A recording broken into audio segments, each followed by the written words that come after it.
जैन सभी को Ram Ram. Weekly current affairs defence star के द्वारा कवर किए जा रहे हैं। आप सबका स्वागत है। हम पार्ट 3 करंट अफेयर्स को कवर कर रहे हैं ऑफ नवंबर 2024। ठीक है। दिसंबर के पार्ट 3 के करंट अफेयर्स की वीकली शीट आपको अवेलेबल हो चुकी है। इतना भैया हमने जो है अपलोड कर दिया है। ठीक है। देखो भैया, you know that defence star is your trusted Ustad for CDS, CAPF and NDA preparation.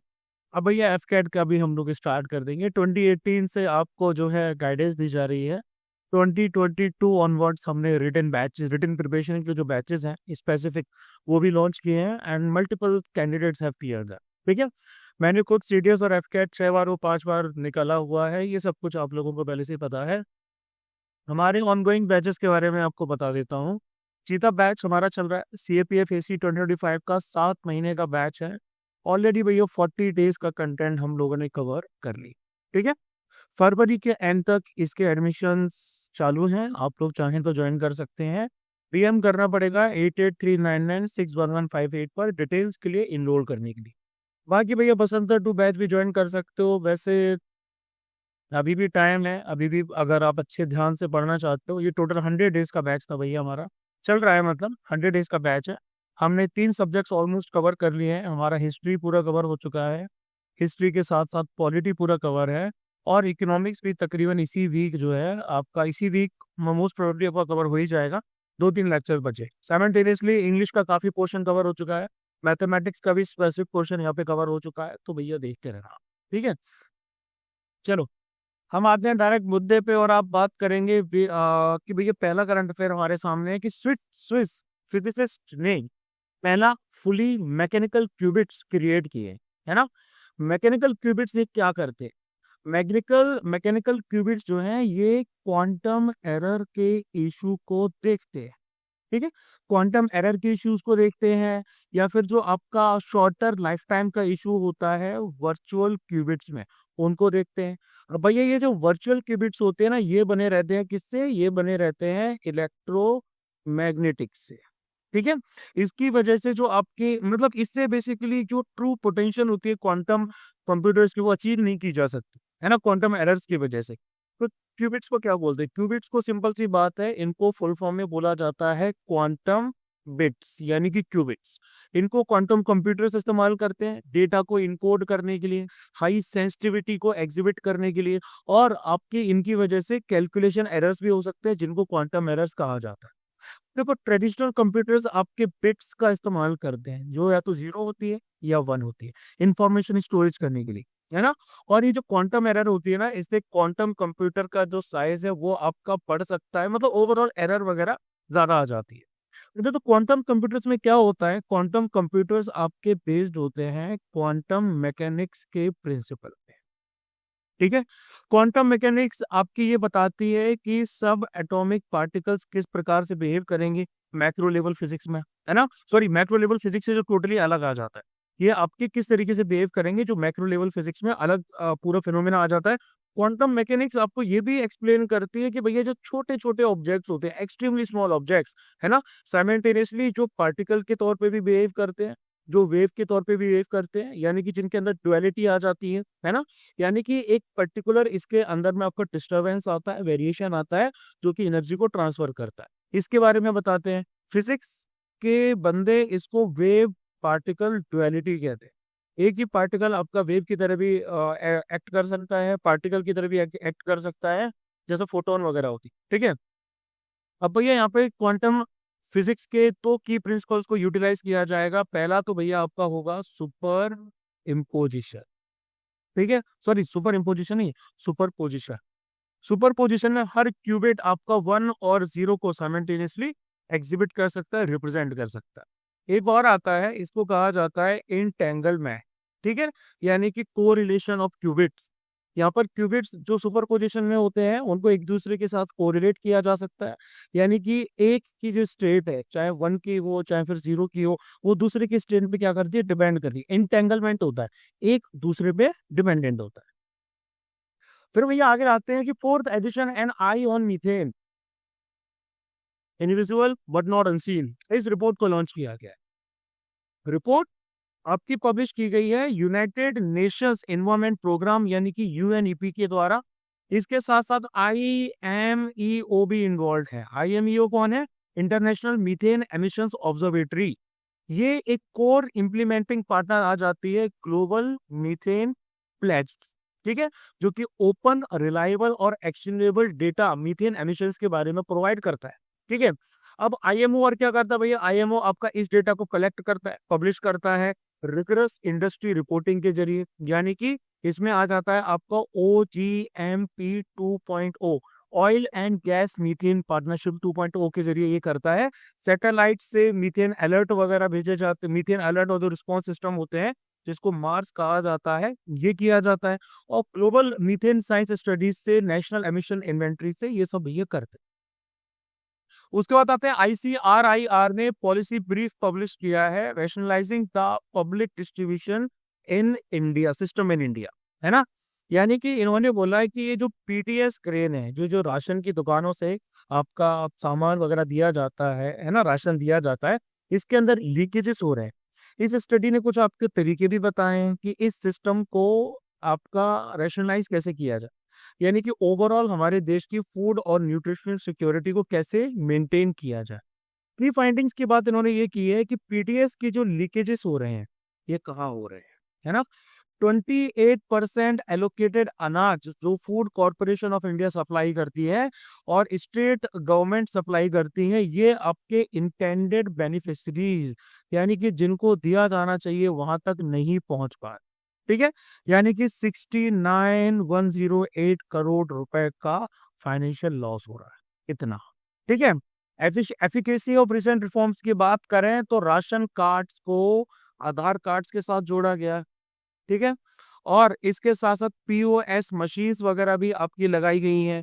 95% fair price shops पे, एफपीएस पे, इससे डिस्ट्रीब्यूशन की एफिकेसी बढ़ी है, लेकिन लीकेजेस एलिमिनेट नहीं हुए।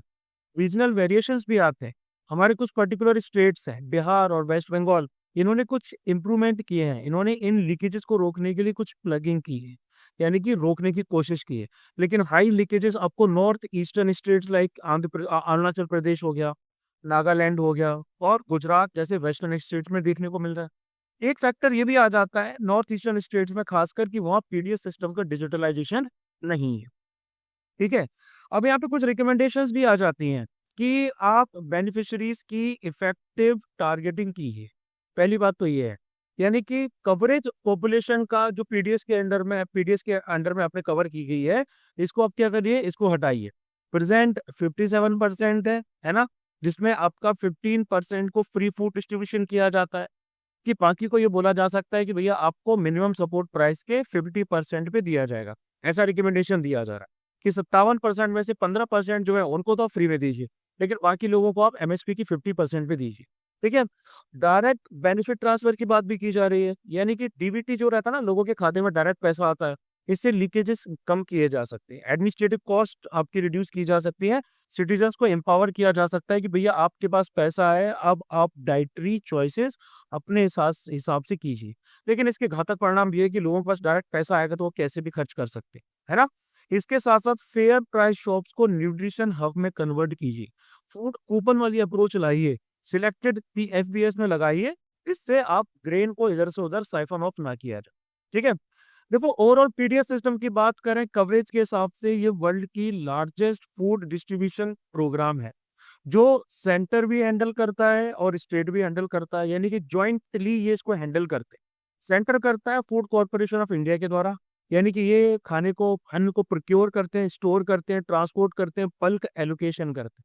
जबकि स्टेट्स क्या करते हैं, ये इसके ऑपरेशनल रिस्पॉन्सिबिलिटी निभाते हैं कि भैया स्टेट के अंदर कैसे कैसे दुकानों तक पहुंचाया जाएगा, एलिजिबल फैमिलीज को आइडेंटिफाई करना, राशन कार्ड इशू करना, एफपीएस को सुपरविजन करना, है ना।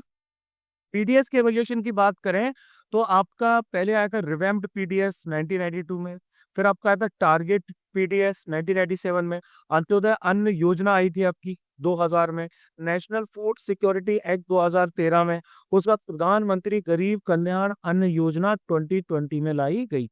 ये इसका भैया एवोल्यूशन रहा है।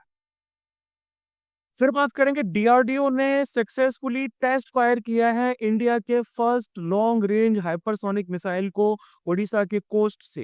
ये जो हाइपरसोनिक मिसाइल है 1500 किलोमीटर की इसकी रेंज है। अभी तक यूएस, रशिया, चाइना के पास ये टेक्नोलॉजी है, उसके बाद इंडिया है ना। कौन कौन सी टेक्नोलॉजीज भैया डेमोस्ट्रेट की गई हैं?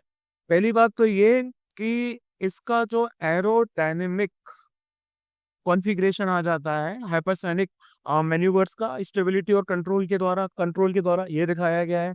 इसके साथ साथ स्क्रैम जेट, जो भैया हमारा इंजन रहता है, प्रोपल्शन रहता है इग्निशन के लिए, और सस्टेन्ड कंबशन हाइपरसोनिक फ्लो के द्वारा, वो भी दिखाया गया है।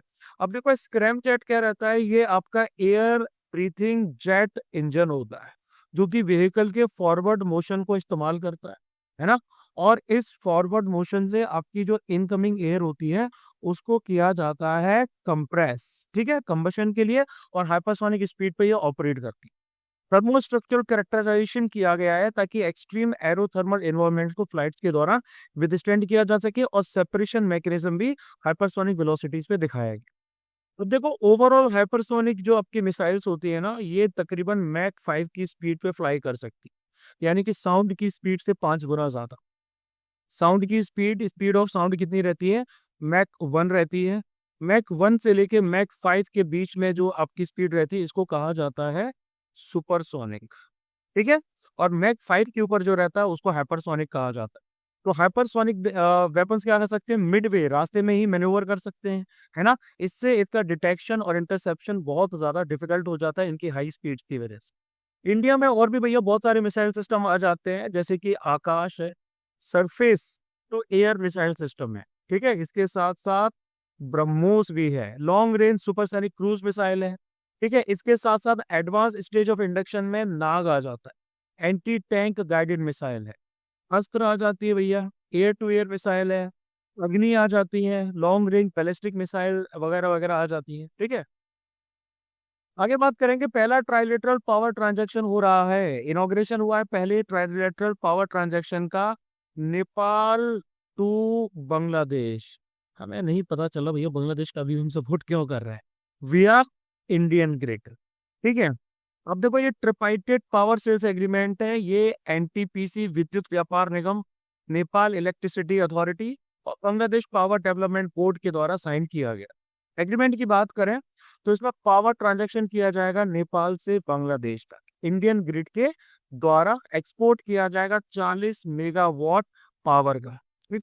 मतलब सब रीजनल कोऑपरेशन की बात की जा रही है एनर्जी सेक्टर में, इससे इंटर लिंकेज मिलेगा इन सबकी इकोनॉमीज को। जो भी सरकार को ठीक लगे भैया करो, हम नागरिक क्या कह सकते हैं। अब देखो यूनिफॉर्म प्रोटेक्शन प्रोटोकॉल की बात करते हैं। सेंट्रल इलेक्ट्रिसिटी अथॉरिटी ने यूनिफॉर्म प्रोटेक्शन प्रोटोकॉल प्रोटोकॉल जो है उसको अप्रूव किया है, किसके लिए? इंडियन ग्रिड के यूजर्स के लिए, ताकि पैन इंडिया बेसिस पे इसको लागू किया जा सके। अब ये जो यूनिफॉर्म प्रोटेक्शन प्रोटोकॉल है क्या है? ये ग्रिड स्टेबिलिटी इंश्योर करता है, रिलायबिलिटी इंश्योर करता है, सिक्योरिटी इंश्योर करता है, और इंडिया का जो विजन है कि 450 गीगावाट रिन्यूएबल एनर्जी को नेशनल ग्रिड में पहुंचाना है 2030 तक, इसको इंश्योर करता है। लेक करीबा की बात करेंगे, एक ड्रॉट यानी कि सूखा पड़ा है, जिससे लेक करीबा का पानी का लेवल बहुत लो हो चुका है, पावर शॉर्टेज भी भैया हो चुकी है इस रीजन में। ये वर्ल्ड का लार्जेस्ट आर्टिफिशियल लेक है, आर्टिफिशियल लेक है, ठीक है, और रिजर्वायर भी है वॉल्यूम के हिसाब से। करीबा लेक सेंट्रल अफ्रीका में आपका लोकेटेड आ जाता है जाम्बेजी रिवर के बेसिन में, ये जाम्बिया और जिम्बाब्वे के बीच में पड़ता है। इसका कंस्ट्रक्शन 1950s में स्टार्ट हुआ था, जब ब्रिटिश रूल ने नदर्न और सदर्न रोडेशिया, यानी कि उस टाइम के जाम्बिया और अभी मतलब अभी का जो जाम्बिया और जिम्बाब्वे है, पहले रोडेशिया कहलाता था, इसको भैया अलग अलग कर दी। करीबा डैम क्या करता है? इलेक्ट्रिक पावर प्रोवाइड करता है जाम्बिया को भी, जिम्बाब्वे को भी, और यहाँ पे फिशिंग इंडस्ट्री इंश्योर करता है अफ्रीका। फिर अब बात करेंगे नाइजीरिया, जिसकी कैपिटल है अबुजा। तो इंडियन प्राइम मिनिस्टर जो है उनको नाइजीरिया का national award grand commander of the, ये छोटा सा नाम रख दिया करो ना, जैसे भारत रत्न, लिखने में भी आसानी होती है। Grand commander of the order of Niger दिया है।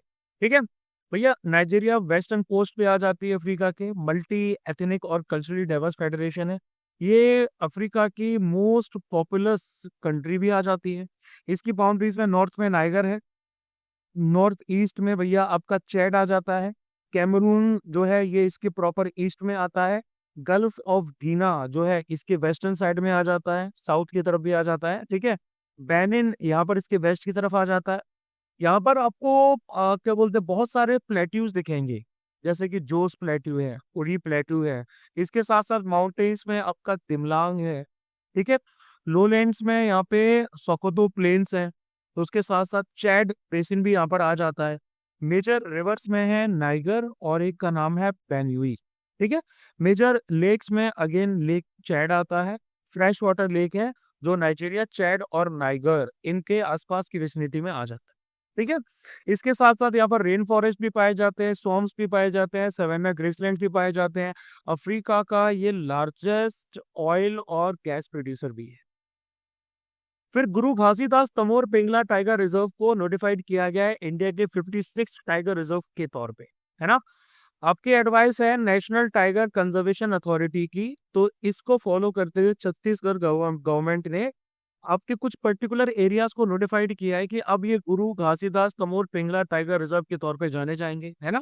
ये एरियाज आपके गुरु घासीदास नेशनल पार्क के हैं और Tamor Pingala wild life sanctuary के आ जाते हैं।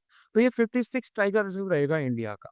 ठीक है, अब यानी कि इस नोटिफिकेशन के साथ गुरु घासीदास तमोर पिंगला टाइगर रिजर्व छत्तीसगढ़ का जो है, छत्तीसगढ़ के पास में 4 टाइगर रिजर्व हो गए। पहला तो भैया इनका है इंद्रावती। ठीक है, एक इनका आ जाता है इंद्रावती, दूसरा आ जाता है उदांती सीता नदी, उसके बाद एक आता है अचनाकमार अमरकंटक, ये भी आ जाता है। ये इनके अलग अलग आ जाता है।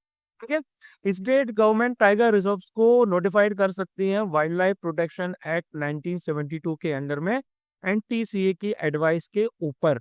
अब ये इंडिया का 3rd लार्जेस्ट टाइगर रिजर्व है। ठीक है, इससे पहले जो बड़े वाले आ जाते हैं, एक तो नागार्जुन सागर श्री साई सेलम आ जाता है तमें टाइगर रिजर्व आंध्र प्रदेश का, और मानस आ जाता है असम का। ठीक है, इनकी स्पेसिफिक लोकेशंस की बात करें तो भैया ये जो लोकेशन है, ये लोकेशन आपकी आ जाती है छोटा नागपुर प्लेट्यू के आसपास। ठीक है, और ये थोड़ा बघेलखंड प्लेट्यू जो है वहाँ भी लाई करता है एमपी का, और ये जो यूपी का बघेलखंड है यहाँ भी लाई करता है। यहाँ लेपर्ड है, हाइनास है, जैकॉल्स हैं, वॉल्व्स हैं, स्लॉथ बेयर्स हैं, और यहाँ पर रिवर्स भी अलग अलग फ्लो करती हैं। एक रिवर का नाम है हसदेव, एक का नाम है गोपर, और एक का नाम है बरांगा।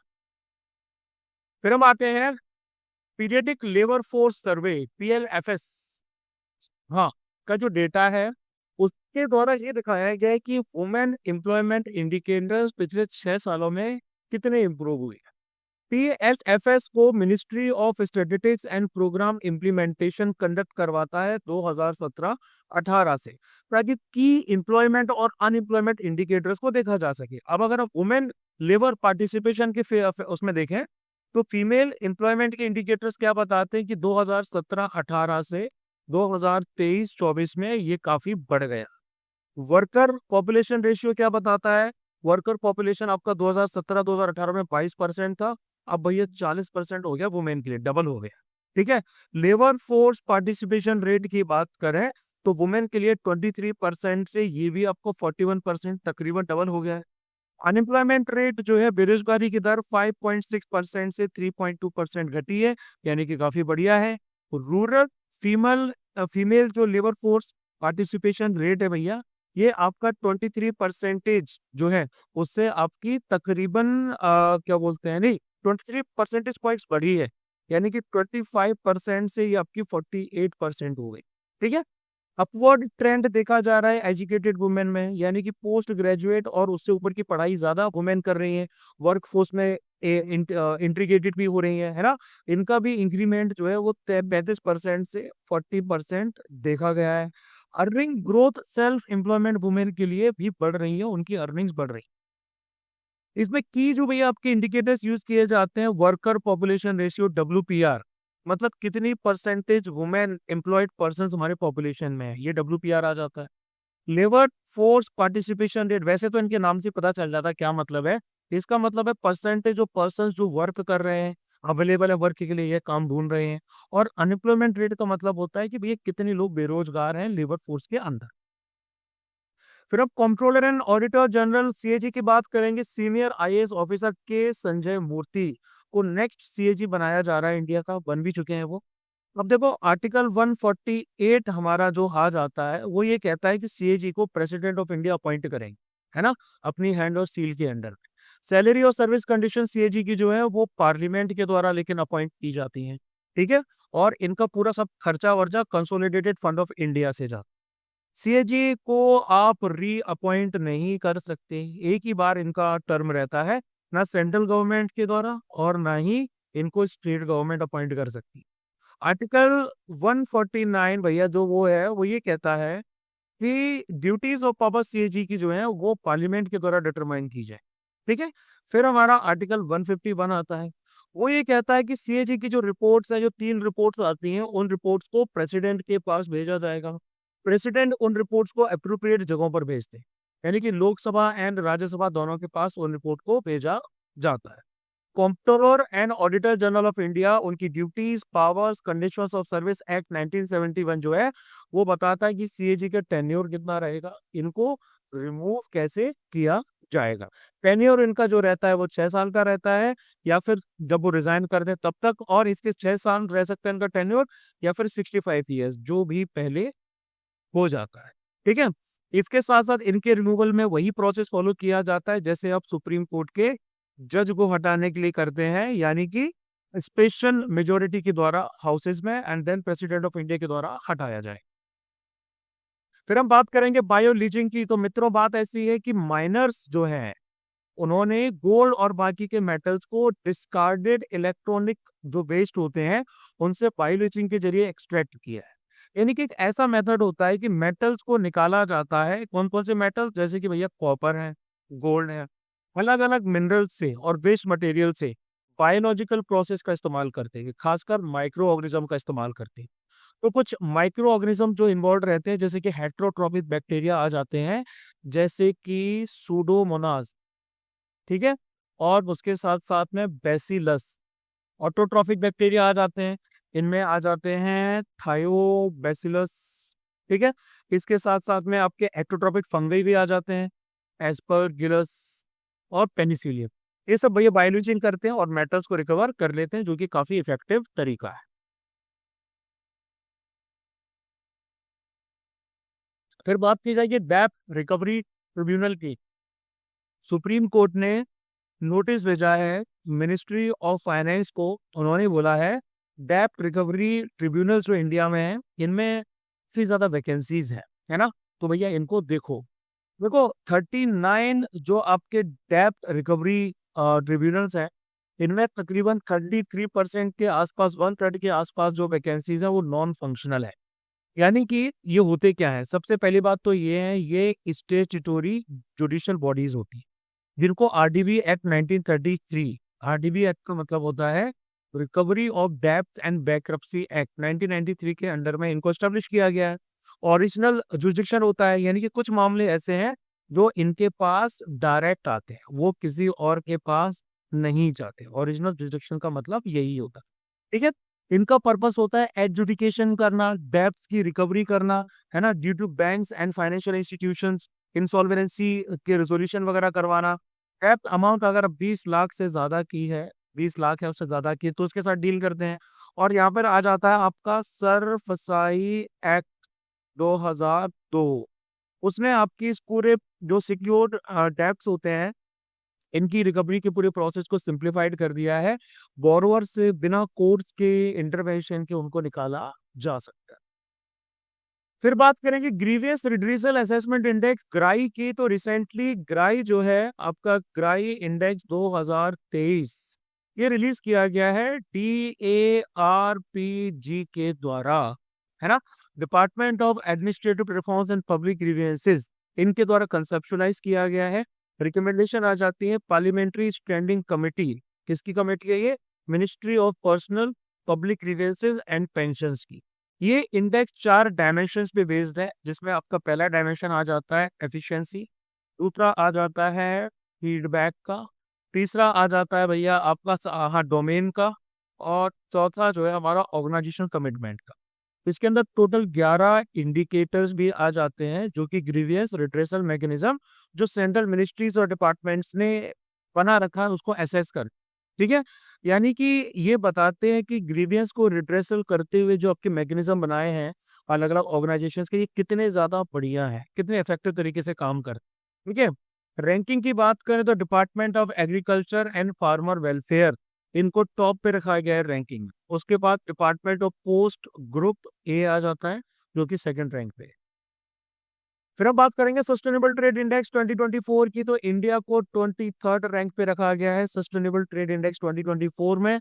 इसकी क्रिएशन 2022 में किया गया था IMD वर्ल्ड कॉम्पिटिटिवनेस सेंटर, और उसके साथ साथ हेनरिक फाउंडेशन आ जाता है उनके द्वारा, ठीक है।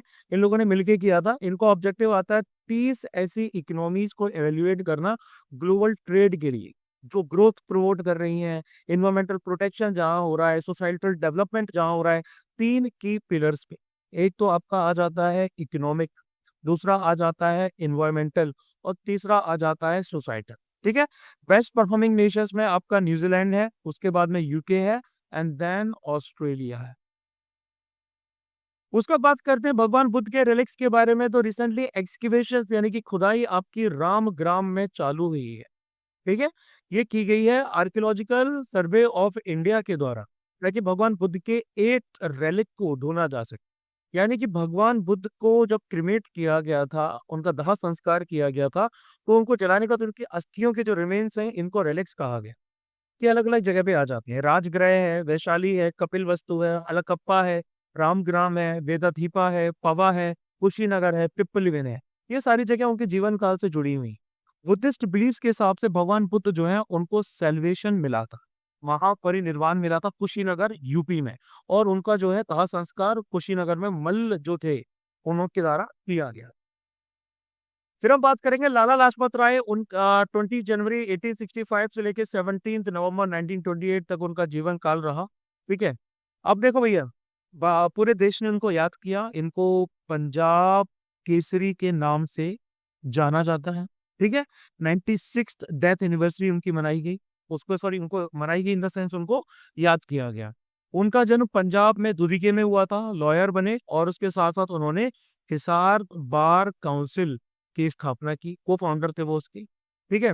वन ऑफ द 3 मेंबर्स थे लाल बाल पाल ट्रियो में, यानी कि एक्सट्रीमिस्ट में से गिने जाते थे लाला लाजपत राय, बाल गंगाधर तिलक और विपिन चंद्र पाल। इन्होंने द पीपल नाम का जर्नल निकाला, द ट्रिब्यून नाम की न्यूज़पेपर में भी कंट्रीब्यूशन दिया, बहुत सारी बुक्स लिखी। उसमें मजीनी जो है इटालियन क्रांतिकारी थे, उनके बारे में भी बुक लिखी उन्होंने। इसके साथ साथ गैरीवेल्डी के बारे में, शिवाजी के बारे में, स्वामी दयानंद के बारे में। इन्होंने महात्मा हंस राज की मदद की, ठीक है, DAV दयानंद एग्नो वैदिक स्कूल लाहौर में खोलने के लिए, जिसकी ब्रांचेस बाद में और भी जगह बनी। Servants of the people society 1921 में उसकी स्थापना की। Indian home rule league of America की भी स्थापना की, ठीक है। इसके बाद इनको प्रेसिडेंट चुना गया था इंडियन नेशनल कांग्रेस का कैलकाटा स्पेशल सेशन 1920 में। साइमन कमीशन जब लाहौर आया 30 अक्टूबर 1928 को, तो उन्होंने नॉन वायलेंट मार्च निकाला प्रोटेस्ट करने के लिए, लेकिन लाठीचार्ज की वजह से उनकी मृत्यु हो गई, जिसका बदला बाद में भगत सिंह ने लिया था। अब देखो उसके बाद क्या होता है कि पोलियो इरेडिकेशन के 10 साल हो चुके हैं इंडिया, है ना। मार्च 2014 में वर्ल्ड हेल्थ ऑर्गेनाइजेशन ने डिक्लेयर किया था कि इंडिया पोलियो मुक्त हो चुका है। कुछ क्राइटेरिया जो उन्होंने रखे थे उनको हमने फुलफिल कर लिया था, है ना। जैसे उसमें ये था कि 3 सालों के लिए कोई भी वाइल्ड पोलियो वायरस का ट्रांसमिशन नहीं होना चाहिए, सर्वेलेंस सिस्टम बहुत तगड़ा होना चाहिए, है ना। और कोई भी रिमेनिंग स्टॉक्स हैं वायरस के तो उसको डिस्ट्रक्ट कर दे जाना चाहिए, ठीक है। इसमें आपके दशकों के डिकेड्स के एफर्ट्स लगे हैं। इसमें इंडिया का पार्टिसिपेशन था ग्लोबल पोलियो इरेडिकेशन इनिशिएटिव में। नेशनल इम्यूनाइजेशन के आपके एफर्ट्स दिए रहते हैं यूनिवर्सल इम्यूनाइजेशन प्रोग्राम के अंडर में। अब देखो UIP की बात करें तो ये वर्ल्ड का one of the largest public health program आ जाता है, जिसमें फ्री वैक्सीन लगाई जाती है। 12 वैक्सीन आपकी जो है वो लगाई जाती हैं प्रिवेंटेबल डिसीजेस की। 1985 में ये जो एक्सपेंडेड प्रोग्राम और ऑन इम्यूनाइजेशन, इसको UIP का नाम दिया गया था, जिससे इसकी पहुंच रूरल एरियाज में भी करी गई थी, अर्बन सेंटर से अलग। अब देखो पोलियो की बात करें तो इसको साइंटिफिक नाम दिया जाता है पोलियो माइलिटिस। ठीक है, हाईली इन्फेक्शियस वायरल डिसीज है जो कि बच्चों को अफेक्ट करती है जो 5 साल से कम के रहते हैं। ट्रांसमिशन की बात करें तो पर्सन टू पर्सन आपका जो रहता है ट्रांसमिशन रहता है ना, वो बेसिकली आपका फीकल ओरल रूट से चला जाता है या फिर किसी कॉमन व्हीकल से चला जाता है, कॉन्टेमिनेटेड वाटर से, फूड से, और इंटेस्टाइन में जाके मल्टीप्लाई होता है जहां से ये नर्वस सिस्टम में चला जाता है और पैरालिसिस बच्चों में कर देता है। देखो वाइल्ड पोलियो वायरस के स्ट्रेन हमारे वर्ल्ड में काफी अलग अलग है, जैसे कि टाइप 1 आ जाता है, ये एंडेमिक है अभी तक पाकिस्तान और अफगानिस्तान में। टाइप 2 जो रहता है इसको 1999 में खत्म कर दिया गया। टाइप 3 को 2020 में खत्म कर दिया गया। वैक्सीन डिराइव्ड पोलियो जो रहता है वो तब आता है, मतलब कि आपका पोलियो का एक बहुत ही कमजोर स्ट्रेन इंट्रोड्यूस किया जाता है ओरल पोलियो वैक्सीन ओपीवी के जरिए। ये हमारे शरीर में जाता है और शरीर को बताता है कि भैया देखो पोलियो आ गया, तो शरीर क्या करता है, उससे लड़ता है, एबिलिटी गेन कर लेता है। तो मतलब कि ये आपकी एक तरह से एक्सरसाइज समझ लो। ठीक है, उसके बाद G20 समिट 2024 कंक्लूड की गई है with the adoption of the Rio de Janeiro declaration. G20 का रियो डी जेनेरियो डिक्लेरेशन जो है इसका एम है मेजर ग्लोबल चैलेंजेस के साथ डील करना, क्राइसिस के साथ डील करना और स्ट्रॉन्ग सस्टेनेबल इंक्लूसिव ग्रोथ को प्रमोट कर।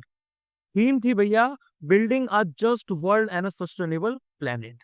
ठीक है, की हाइलाइट्स आ जाती है, 3 प्रायोरिटीज पे फोकस किया है, social inclusion and fight against hunger and poverty, sustainable development, energy transitions and climate actions, reform of global governance institutions. ठीक है, अब यहाँ पर global alliance against hunger and poverty की अगर हम बात करें तो इसका एम है हंगर और पॉवर्टी को क्या करना है, खत्म करना है ना।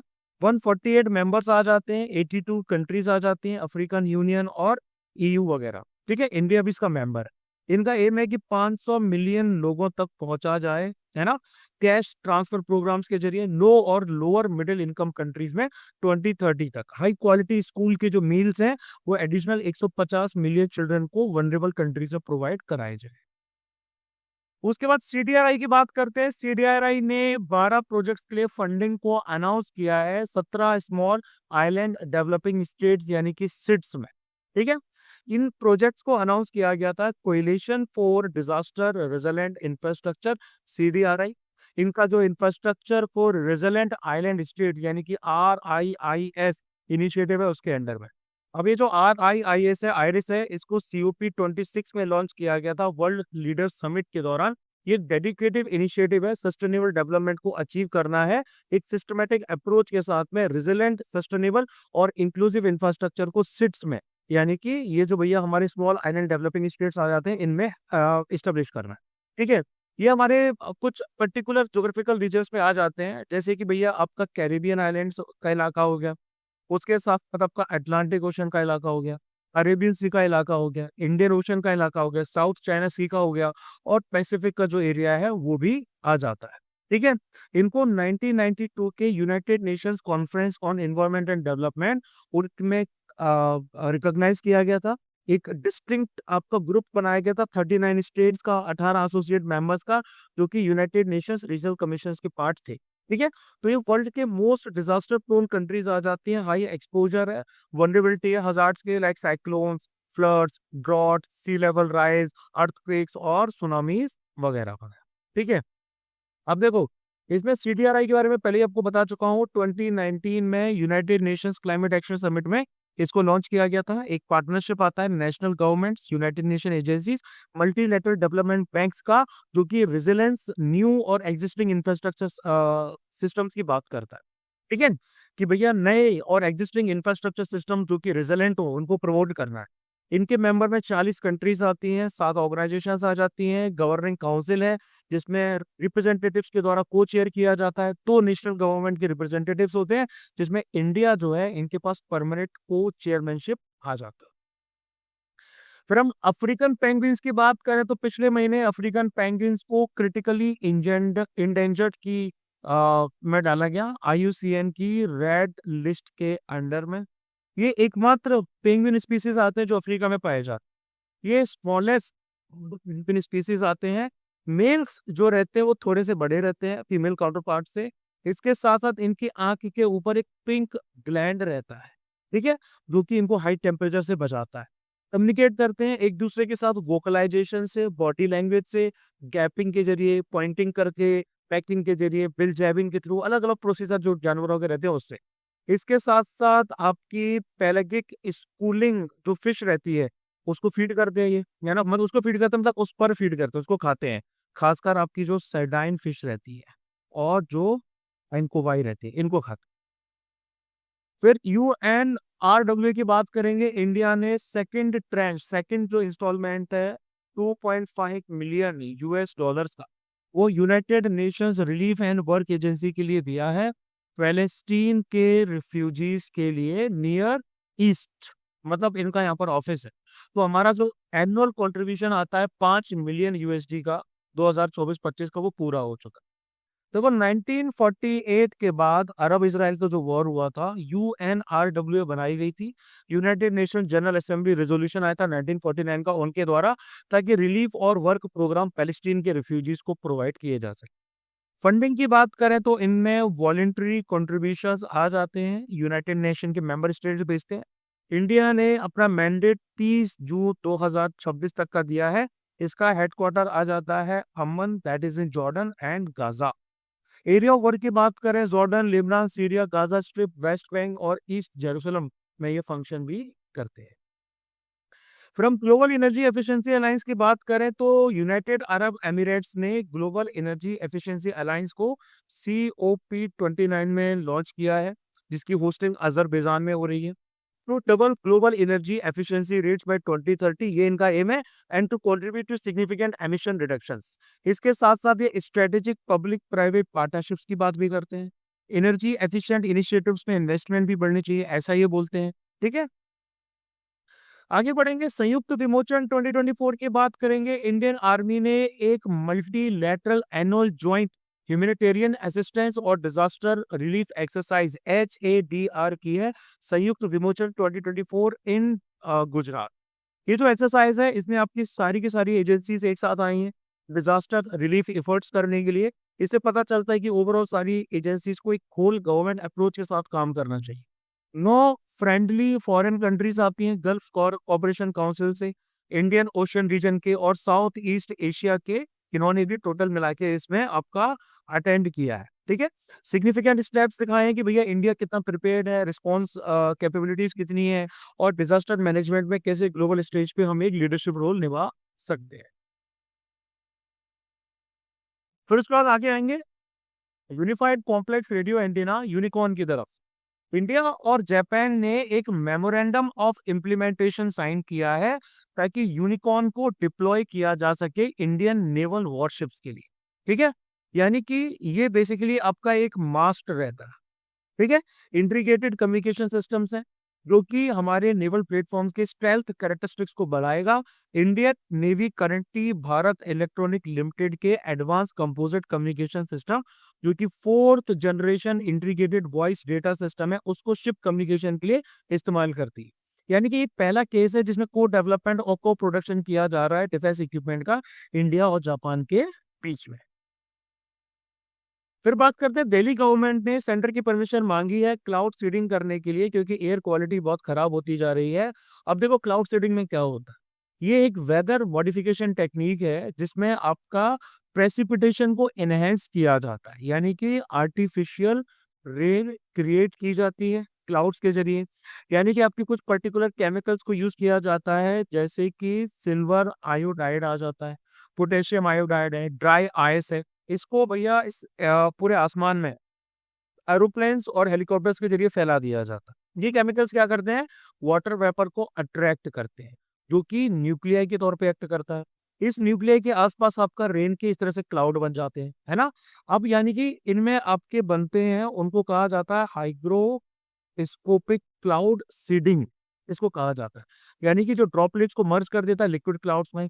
और दूसरा आपका रहता है ग्लेशियोजेनिक क्लाउड सीडिंग, जिसमें आइस फॉर्मेशन इंड्यूस की जाती है सुपर कूल्ड क्लाउड्स में। उसका प्रधानमंत्री Awas Yojana rural PMAY rural में 8 साल कंप्लीट हो चुके हैं। इसको लॉन्च किया गया था मिनिस्ट्री ऑफ रूरल डेवलपमेंट ने 2016 में, ठीक है। हाउसिंग प्रोवाइड करनी है पुअरेस्ट सेगमेंट जो हमारी सोसाइटी के हैं, इकोनॉमिकली वीकर सेक्शन को भी इसमें इंक्लूड किया गया है।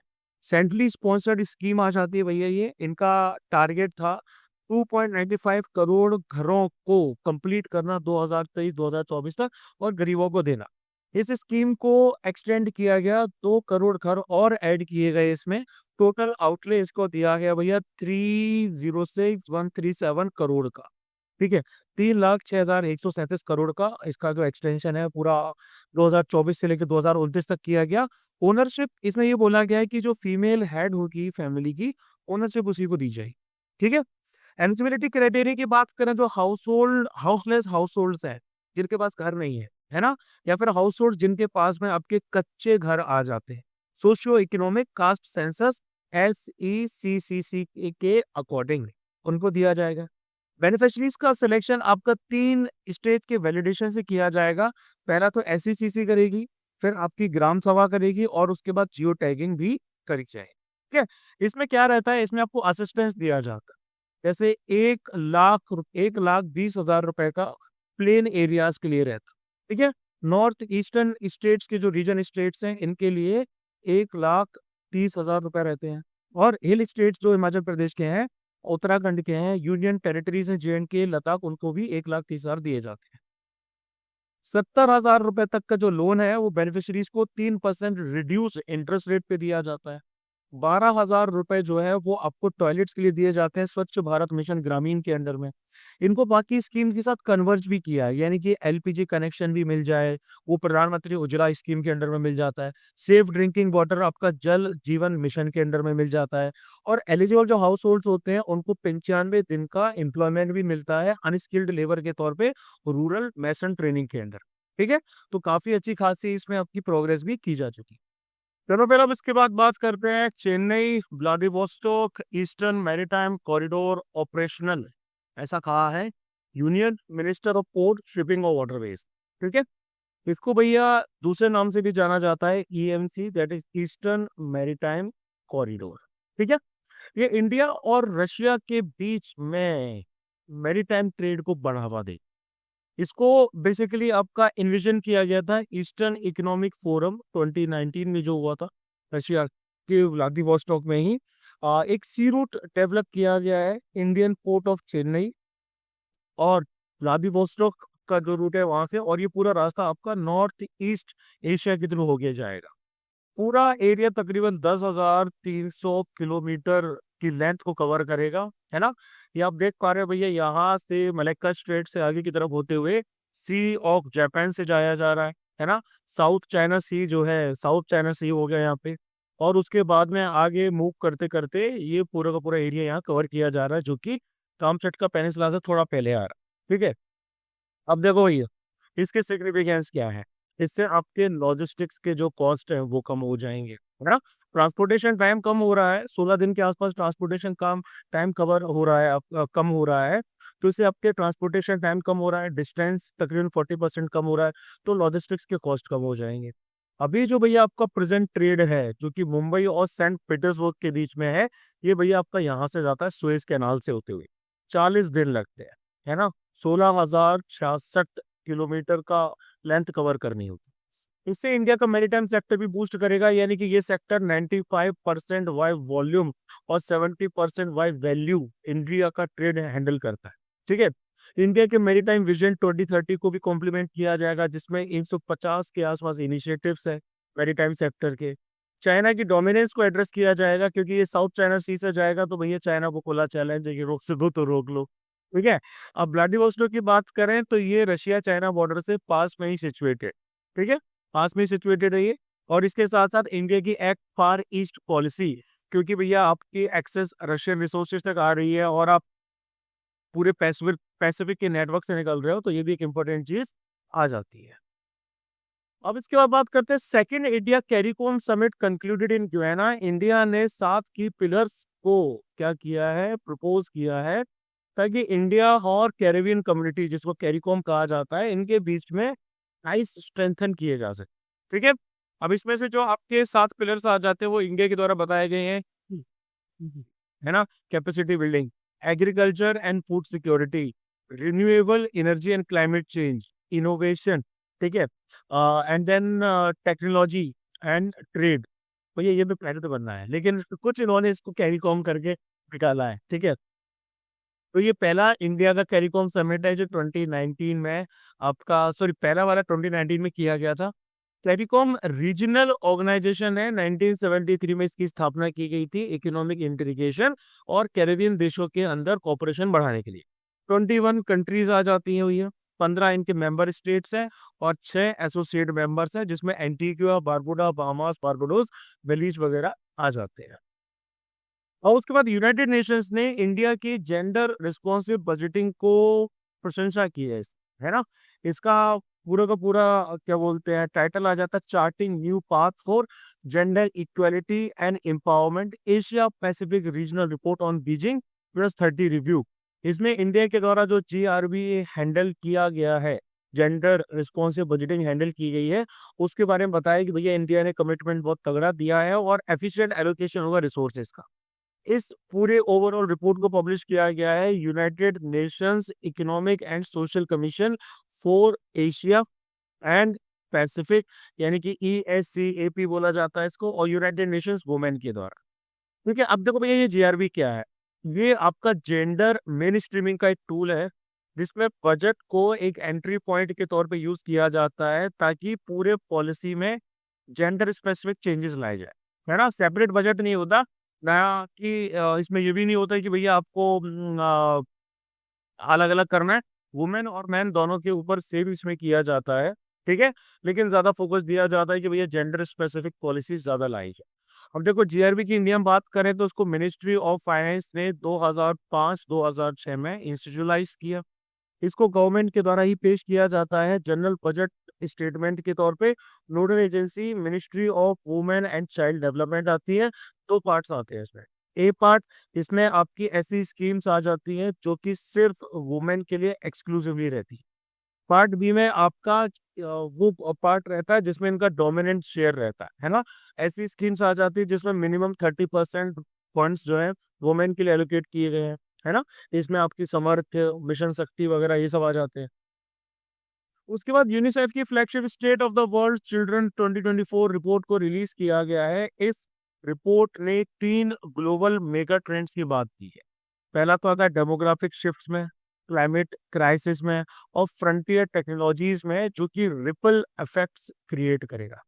जैसे तालाब में पत्थर मारते हो ना तो रिपल्स क्रिएट होते हैं, तो इनकी वजह से रिपल इफेक्ट्स क्रिएट होंगे सोसाइटी में, जिससे इनइक्वालिटी, माइग्रेशन, अर्बनाइजेशन वगैरह के साथ डील किया जाएगा। बॉम्ब साइक्लोन की बात करते हैं। बॉम्ब साइक्लोन जो है वो आया नॉर्थ वेस्टर्न USA में, है ना।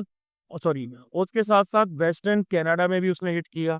इनको बॉम्बो जेनेसिस के नाम से भी रेफर किया जाता है। मिड लैटिट्यूड साइक्लोन होता है ना, लो प्रेशर का भैया रीजन होता है, रैपिडली इंटेंसिफाई करता है 24 घंटे के पीरियड में। यानी कि इसका जो सेंट्रल एयर प्रेशर है उस पर ड्रॉप देखा जाता है 24 मिलीबार्स तक 24 आवर्स में। मेजोरिटी ये भैया कहाँ अकर होते हैं, ये ओशन के ऊपर अकर होते हैं, है ना। और उसके साथ साथ ये ट्रॉपिकल एरियाज में भी जा सकते हैं, नॉन ट्रॉपिकल एरियाज में भी जा सकते हैं। यूजुअली इनके साथ बहुत सारे वेदर इवेंट्स होते हैं, ब्लिजर्ड्स यानी कि बहुत तेज बर्फ गिरती है, थंडरस्टॉर्म्स आते हैं, बहुत तेज बारिश वगैरह भी आ जाती है। फिर कोल्ड वेव यानी कि शीतलहर की बात करेंगे तो recently National Programme on Climate Change and Human Health NPCCHH ने Ministry of Health and Family Welfare के अंडर में एडवाइजरी दी स्टेट्स को कोल्ड वेव कंडीशंस के ऊपर। अब देखो कोल्ड वेव होती क्या है, वेदर अकरेंसेस जब आपके बहुत एक्सट्रीम लो टेम्परेचर्स पाए जाते हैं नियर सरफेस एटमॉस्फेयर में, धरती के आसपास। ठीक है, इंडियन मीटरोलॉजिकल डिपार्टमेंट है वो आपकी कोल्ड वेव को डिफाइन करता है। कैसे डिफाइन करता है कि भैया प्लेन्स के अंदर मिनिमम 10 डिग्री सेल्सियस टेम्परेचर होना चाहिए या उसके आसपास होना चाहिए, इससे कम होना चाहिए, सॉरी, या फिर उसके बराबर होना चाहिए। हिली रीजन्स की बात करें तो हिली रीजन्स के क्राइटेरिया बदल जाता है। 0 डिग्री सेल्सियस के आसपास आपका मिनिमम टेम्परेचर होना चाहिए या फिर इससे कम। यहाँ से हेल्थ रिस्क आ जाते हैं बहुत ज़्यादा, हीटिंग के कॉस्ट बढ़ जाते हैं, वनरेबल सेक्शंस के लिए काफ़ी मुश्किलें क्रिएट हो जाती हैं। फिर बात करेंगे क्लाइमेट चेंज परफॉर्मेंस इंडेक्स के बारे में, तो CCPI 2025 को रिलीज कर दिया गया है थिंक टैंक जर्मन वॉच के द्वारा। ठीक है। इसके साथ साथ न्यू क्लाइमेट इंस्टीट्यूट है और क्लाइमेट एक्शन नेटवर्क इंटरनेशनल, इन सब ने इसको ज्वाइन किया है। पहली 3 प्लेसेस को आपका खाली रखा गया है, उसके बाद डेनमार्क को 4th प्लेस पे रखा गया। क्राइटेरिया मुझे समझ में नहीं आया। इंडिया को जो है वो उन्होंने 10th रखा हुआ है लिस्ट में। सीसीपीआई वर्ल्ड के लार्जेस्ट एमिटर्स को देखती है कि भैया global green house gases emissions कौन सबसे ज्यादा कर रहा है, ठीक है। इसकी प्रोग्रेस को देखती है, कौन ट्रैक कर रहा है हमको। रिन्यूएबल एनर्जी को देखती है, एनर्जी यूज को, क्लाइमेट पॉलिसी को। इसमें 63 कंट्रीज प्लस यूरोपियन यूनियन को काउंट किया जाता है।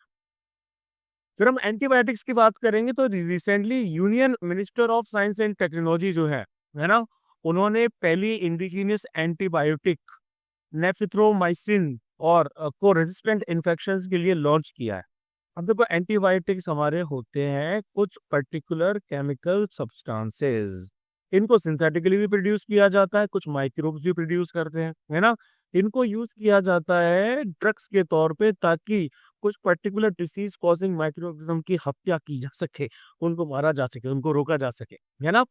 इनके अंदर लो टॉक्सिसिटी रहती है ह्यूमंस के लिए भी, एनिमल्स के लिए भी, और आप इनको जानवरों के खाने के साथ भी मिक्स कर सकते हो ताकि माइक्रोबियल इन्फेक्शंस एनिमल्स में ना फैले, है ना।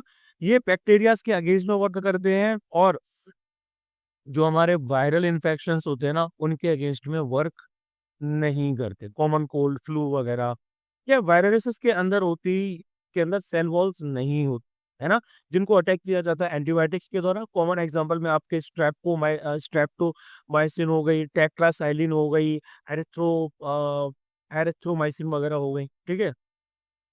फिर आते हैं डोपलर रडार की बात करते हैं तो डिपार्टमेंट ऑफ कंज्यूमर अफेयर्स ने ड्राफ्ट रूल्स निकाले हैं माइक्रोवेव डॉपलर रडार इक्विपमेंट के लिए जो व्हीकल्स की स्पीड को मेजर करते हैं under the legal metrology general rules 2011, है ना। देखो डॉपलर रडार की बात की जाए तो ये एक पर्टिकुलर रडार होता है जो कि डॉपलर इफेक्ट का यूज करता है किसी भी ऑब्जेक्ट की लोकेशन को डिटरमाइन करने के लिए, उसकी स्पीड को, और कितनी दूरी पे भैया वो आ जाता है इसको डिटरमाइन करने, ठीक है। डॉपलर इफेक्ट क्या होता है भैया? डॉपलर इफेक्ट आपका वेव फ्रीक्वेंसी जो होती है उसके चेंज को देखता है। रिलेटिव मोशन जब आपका सोर्स का और ऑब्जर्वर का हो रहा होता है तो उसके बीच में वेव फ्रीक्वेंसी के चेंज को देखता है। इसमें मीटरोलॉजी में यूज किया जाता है वेदर पैटर्न्स ट्रैक करने के लिए, एविएशन यानी कि एयर ट्रैफिक को ट्रैक करने के लिए, मिलिट्री यानी कि एयरक्राफ्ट और मिसाइल्स को ट्रैक करने के लिए भी। फिर हम बात करेंगे डॉक्टर हरे कृष्णा महताब 1899 टू 1987 की 125th बर्थ एनिवर्सरी इनकी मनाई गई। इनको उत्कल केसरी के नाम से भी जाना जाता है, ठीक है। Freedom fighter, politician, historian, writer, social reformer, journalist रहे हैं। नॉन कॉपरेशन मूवमेंट में पार्टिसिपेट किया है, सॉल्ट सत्याग्रह में किया है और उड़ीसा को इंडियन यूनियन में इंटीग्रेट करने के लिए भी इंपॉर्टेंट रोल निभाया है, ठीक है। अब बेसिकली स्वामी विवेकानंद, रामकृष्ण परमहंस और महात्मा गांधी जैसे फिगर्स से काफी ज्यादा इन्फ्लुएंस थे। उड़ीसा के चीफ मिनिस्टर भी रहे हैं, ये स्टार्टिंग में रहे हैं 1946 टू 1950। उसके बाद Climate and Clean Air Coalition CCAC and FAO Food and Agriculture Organization, इन्होंने Global Nitrous Oxide Assessment report publish की। इसको यूनाइटेड नेशंस के COP29 जो बाकू अजरबैजान में हुआ है वहां पर लॉन्च किया गया था और ये पहली इंटरनेशनल रिपोर्ट है जो कि सोलोली सिर्फ नाइट्रस ऑक्साइड के ऊपर फोकस कर रही है जो पिछले 10 सालों में चेंजेस आए हैं। की फाइंडिंग्स की बात उन्होंने ये की है कि N2O के एमिशंस अगर आपके करंट रेट पे चलते रहे, है ना, करंट रेट पे अगर इनके क्या बोलते हैं जो एमिशंस है चलते रहे तो फिर ग्लोबल वार्मिंग जो रहती है उसको अब 1.5 डिग्री सेल्सियस से कम नहीं रख सकते उसके इंक्रीज को। एंथ्रोपोजेनिक एमिशंस की बात करें, मतलब मैन मेड एमिशंस की बात करें तो N2O के जो एमिशंस होते हैं ग्लोबली 40% बढ़ चुके हैं 1980 से, है ना। 75% आपके एग्रीकल्चर से आ रहे हैं, सिंथेटिक फर्टिलाइजर्स और मैन्योर से। अब N2O क्या है? ये एक लीडिंग ओजोन डिप्लीटिंग सब्सटेंस है, ये ओजोन को डिप्लीट कर देता है, ठीक है। हार्मफुल यूवी एक्सपोजर बढ़ जाएगा, इससे आपका कैटरेक्ट यानी कि मोतियाबिंद के जो रिस्क है वो बढ़ जाएंगे, स्किन कैंसर के रिस्क बढ़ जाएंगे। ये एक long lived green house gas है, ठीक है। 270 टन ज्यादा पावरफुल है कार्बन डाइऑक्साइड से। लॉन्ग एटमॉस्फेरिक लाइफ टाइम होता है, 114 साल तक ये एटमॉस्फेयर में सस्टेन कर सकती है। इसके सोर्सेज में आ जाते हैं कुछ हमारे नेचुरल माइक्रोबियल एक्टिविटीज और सॉइल्स का, ओशंस वगैरह में। एंथ्रोपोजेनिक यानी कि फर्टिलाइजर्स और वेस्ट वाटर वगैरह आ जाता है, ठीक है। इसको लाफिंग गैस के नाम से भी जाना जाता है। क्लियर, कलरलेस, ऑर्डरलेस गैस होती है, पानी के अंदर सॉल्युबल होती है और इसके वेपर एयर से हैवी होती है। अब उसके बाद इंडिया मालदीव ने cross border transactions local currencies में करने का पैक्ट साइन किया है। आरबीआई भैया हमारा जो है और मालदीव मॉनेटरी अथॉरिटी, इन्होंने मेमोरेंडम ऑफ अंडरस्टैंडिंग को साइन किया है एक ऐसा फ्रेमवर्क बनाने के लिए कि लोकल करेंसीज का क्रॉस बॉर्डर ट्रांजैक्शंस में यूज किया जाएगा। इंडिया देखो लोकल करेंसीज की ट्रांजैक्शन की बात काफी पहले से करती आई है ना। वो रुपी को इंटरनेशनलाइज करना चाहती है और यूएस डॉलर पे अपनी डिपेंडेंसी कम करना चाहते हैं। अब भैया इंटरनेशनलाइजेशन ऑफ करेंसी का क्या मतलब है? तो करेंसी इंटरनलाइजेशन का मतलब होता है कि आप नेशनल करेंसी को इंटरनेशनल एक्सटेंशन देते, है ना, बेसिक फंक्शंस के तौर पे, यानी कि यूनिट ऑफ अकाउंट के तौर पे स्टैब्लिश करते हैं, मीडियम ऑफ एक्सचेंज के तौर पे, स्टोर ऑफ वैल्यू के तौर पे। यानी कि रुपी का प्रमोशन ज्यादा से ज्यादा किया जाएगा करंट अकाउंट ट्रांजेक्शन्स के लिए, फॉरेन ट्रेड के लिए। यानी कि सामने वाले बंदे को मनाना कि भैया यूएस में पेमेंट मत लो, हमसे रुपी में पेमेंट लो, सिंपल ये आ जाता है। इसके सिग्निफिकेंस ये आते हैं कि काउंटर ट्रेड रिस्क। इससे डोमेस्टिक फर्म्स जो है वो आपके इनवॉइस बनाती हैं, है ना, इंटरनेशनल ट्रेड को सेटल करती हैं लोकल करेंसी यानी कि रुपी में करेंगी, एंड उससे हमारी एक्सचेंज रेट के रिस्क कम हो जाएंगे, ठीक है। ब्रॉडर फाइनेंशियल एक्सेस यानी कि डोमेस्टिक एंटिटीज इंटरनेशनल मार्केट्स को टैप कर सकती हैं। क्यों? क्योंकि रुपी के जो इंटरनाइजेशन हो रहा है उससे कॉस्ट ऑफ कैपिटल आपका कम होगा, फाइनेंसिंग ऑप्शंस आपके पास बढ़ेंगे। रिजर्व मैनेजमेंट यानी कि इससे लार्ज फॉरेन एक्सचेंज मेंटेन करने की आपकी नीड कम होगी, एसोसिएटेड कॉस्ट कम होंगे और एक्सटर्नल जो आपकी वर्नेबिलिटीज है वो भी कम होंगी, ठीक है।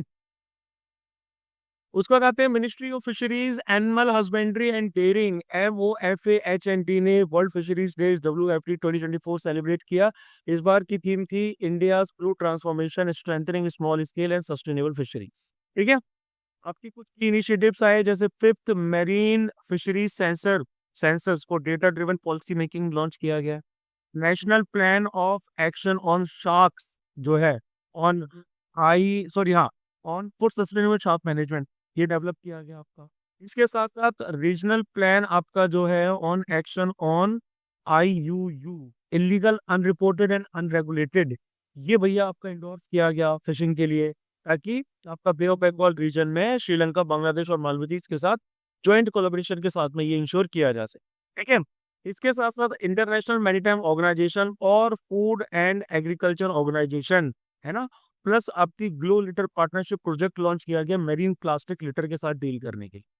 केरल को बेस्ट मेरीन स्टेट का अवार्ड दिया गया।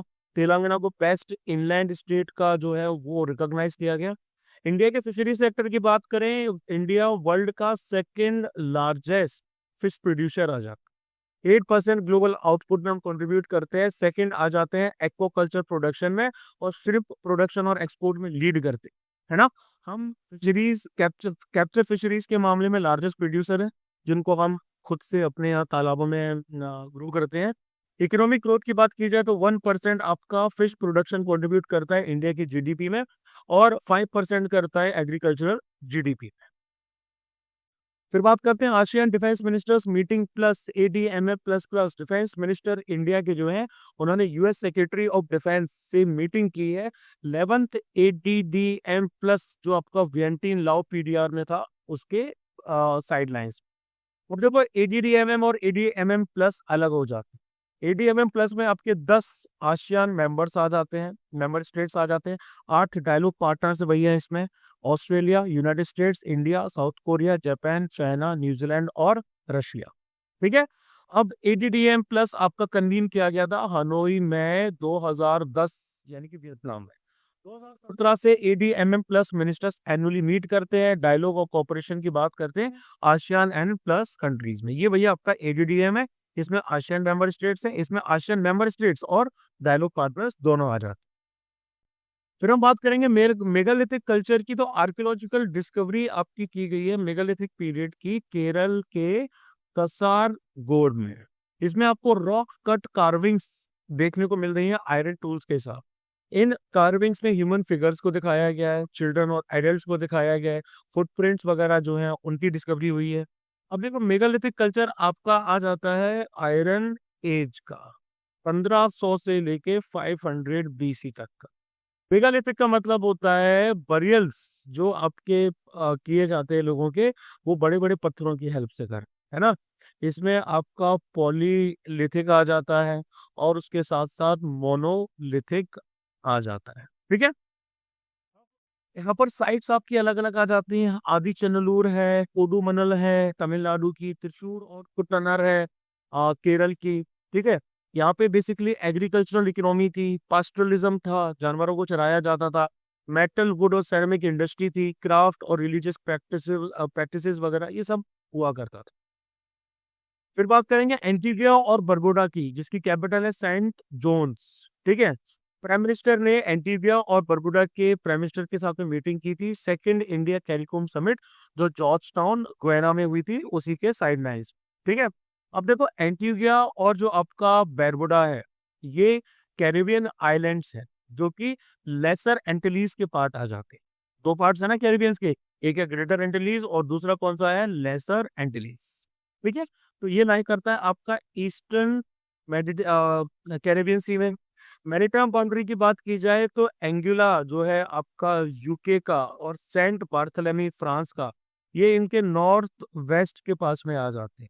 ठीक है, और क्या है भैया, यहाँ पे फेडरेशन ऑफ सेंट किट्स है एंड नेविस है जो इनके वेस्ट में लाई करते हैं। मोन्स्टराट है भैया यूके का साउथ वेस्ट में, और क्वाड्रेलोप है फ्रांस का इनके साउथ ईस्ट में। इसके साथ साथ एंटीगुआ की जो कोस्ट लाइन है वो काफी इंट्रीगेट है। अब यहाँ देखोगे बहुत यहाँ पर आपको बेज मिलेंगी, रीफ्स मिलेंगे, शोल्स वगैरह मिलेंगे, ये सब यहाँ पर काफी ज्यादा पाए जाए। ठीक है, हाईएस्ट पीक का नाम है माउंट ओबामा।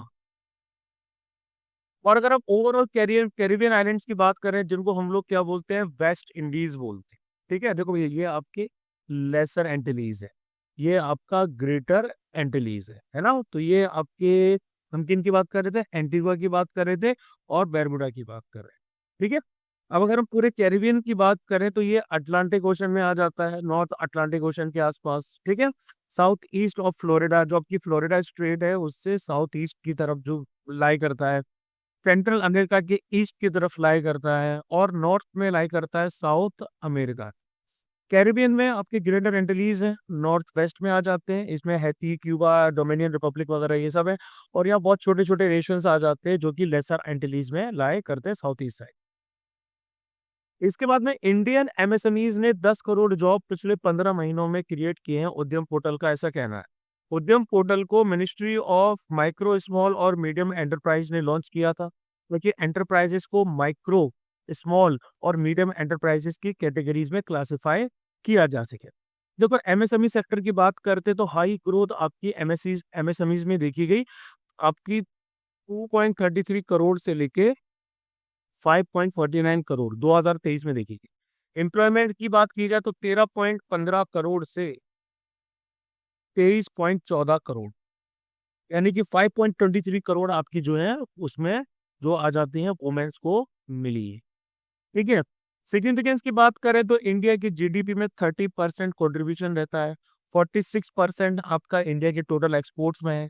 रीजनल डेवलपमेंट यानी कि इनकी जो डेवलपमेंटल एक्टिविटीज है और ये बाकी का सारा जो सिनेरियो है, इससे रूरल और जो आपके सेमी अर्बन एरियाज होते हैं वहाँ एम्प्लॉयमेंट जनरेट होता है, ग्रोथ डेवलप होता है, डाइवर्सिफिकेशन भी आ जाता है ना।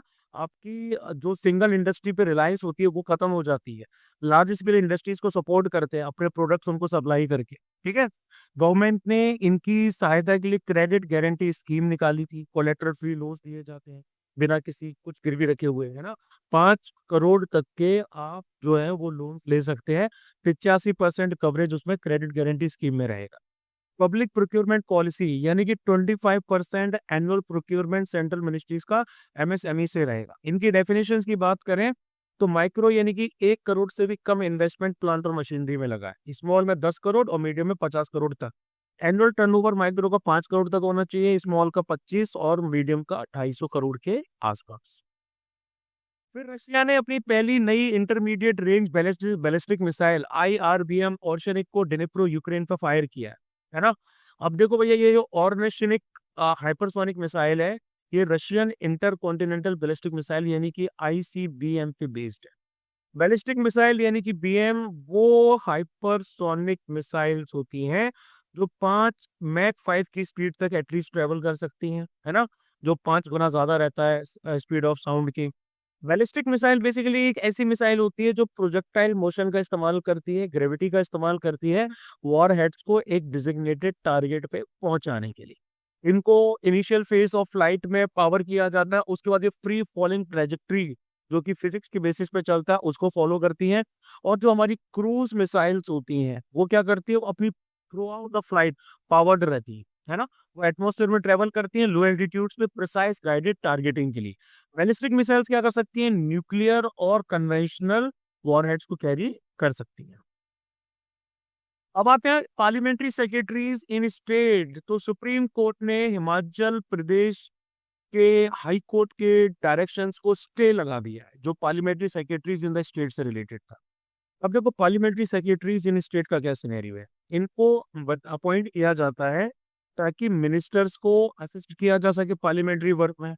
इनको नॉर्मली मिनिस्टर ऑफ स्टेट की रैंक दी जाती है, इंटाइटलमेंट भी उसके बराबर के होते हैं, है ना। और अलग अलग हाई कोर्ट जो है उन्होंने क्या बोलते हैं पार्लियामेंट्री सेक्रेटरीज के अपॉइंटमेंट को अनकॉन्स्टिट्यूशनल माना।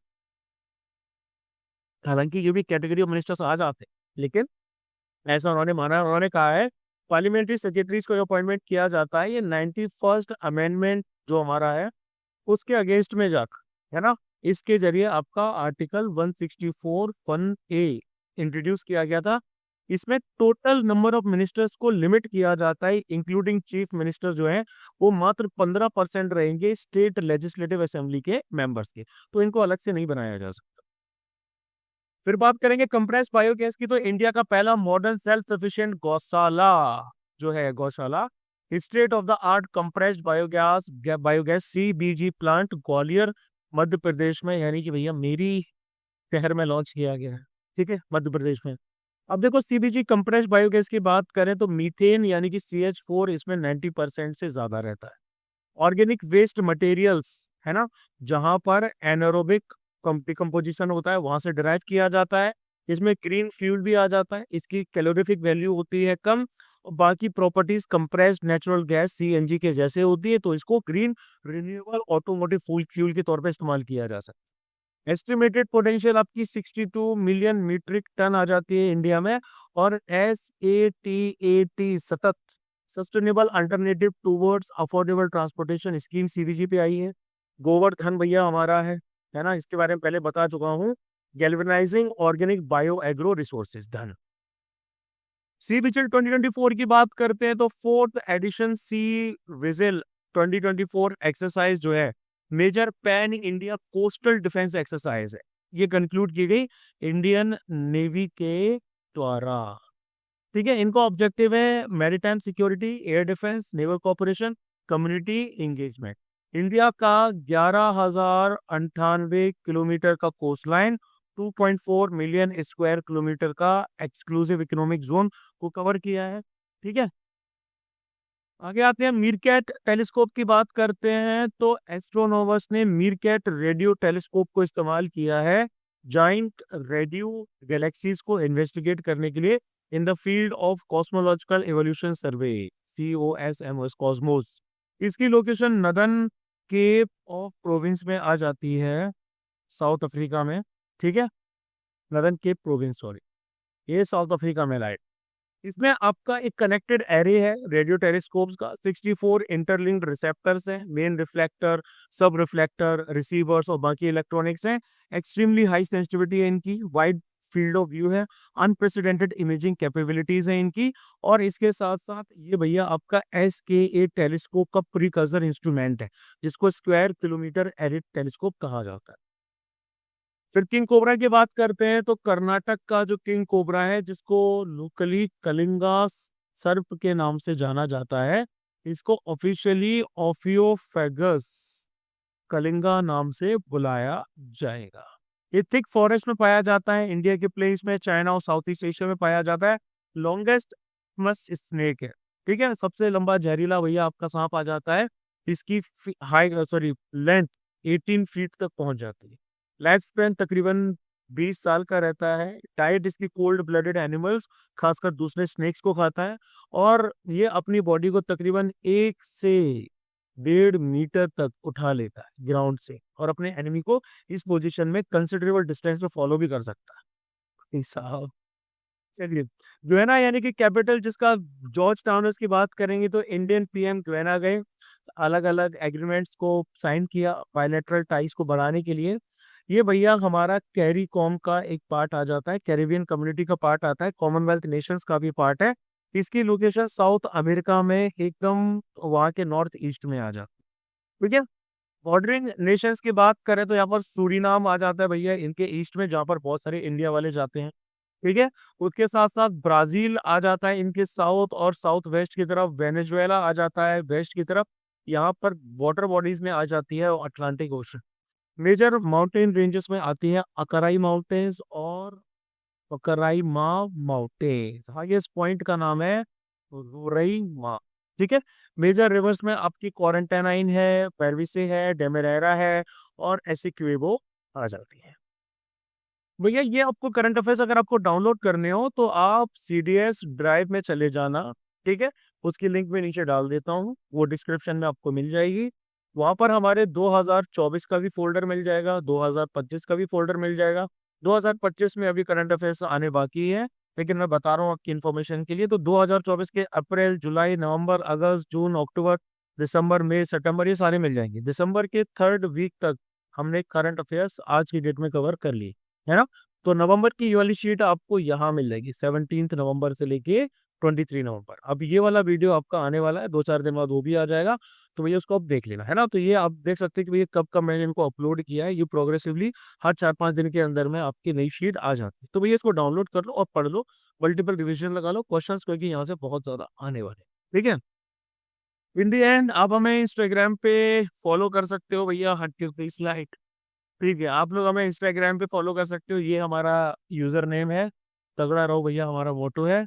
इसको स्कैन कर लीजिए तो भैया आप हमारे टेलीग्राम चैनल पे पहुंच जाओगे, वैसे डिस्क्रिप्शन में भी लिंक दे रखी है, वहां से भी पहुंच सकते हो।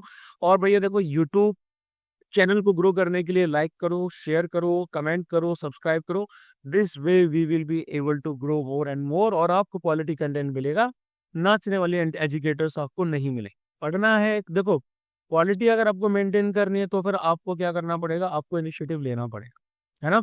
कोई और इनिशिएटिव नहीं लेगा। कंटेंट अच्छा चाहिए तो अच्छा कंटेंट देखना स्टार्ट, सीधी सी बात, है ना। ठीक है भाई, जय हिंद टू यू।